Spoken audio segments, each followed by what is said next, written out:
নমস্কার বন্ধুরা, আমার সবুজ ছাদ বাগানে আপনার স্বাগত। ওয়াসিম বলছি। এই গাছটা দেখছেন আমার সামনে, এটা হচ্ছে একটা সাদা জাম গাছ।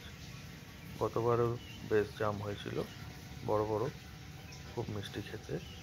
এবারে গাছটায় ফুল এসছে অনেক, গতবারের তুলনায় অনেক বেশি। দেখছেন কত ফুল এসছে গাছটায়, গাছ ভর্তি ফুল এসছে।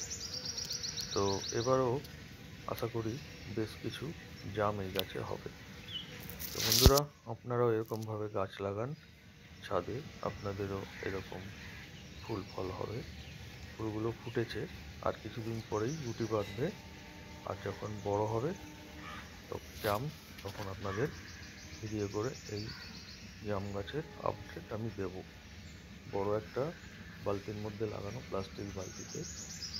আর যত্ন পরিচর্যা এই গাছের খুব একটা করতে হয় না, সামান্য সার আর জল দিলেই এরকম ফল পাওয়া যাবে গাছে। হ্যাঁ, 15 দিনে একবার সার দিতে হবে, সেটা লিকুইড ফর্মে হোক বা জৈব সার যেটা হয়, মিক্স সার, সেটাও দেওয়া যেতে পারে। তবে আমি এখন লিকুইড সারই ব্যবহার করি, কারণ আমার সময় কম, তাই আমি জৈব সারটা আর অতটা ব্যবহার করছি না। ওটা খুব গাছের গোড়া কুড়ে টুড়ে দিতে হয়, এটা এমনি গাছের গোড়ায় লিকুইড সার ঢেলে দিলেই হয়। তো আমি ওই সারটাই ব্যবহার করি। তো এইভাবেই আপনারা ওই লিকুইড সারও দিতে পারেন।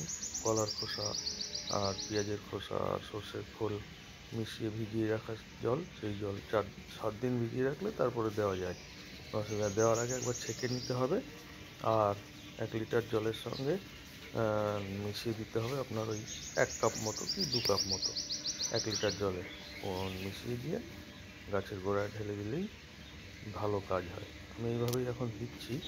তো এই এতটা ফুল এসছে গাছে, এবারে ফল হবে কিছুদিনের মধ্যেই। তখন এই যে এই সারটা, এই যে একটা টবে, 10 ইঞ্চি টবে কলার খোসা, সর্ষের খোল আর পেঁয়াজের খোসা ভিজিয়ে রেখেছি। 7 দিন ভিজিয়ে রাখার পরেই এই সারটা একটা বড় বালতিতে ছেঁকে ঢেলে নিয়ে সেখান থেকে 1 মগ তুলে 1 লিটার জলে মিশিয়ে দেওয়া যাবে। যাই হোক, নমস্কার বন্ধুরা।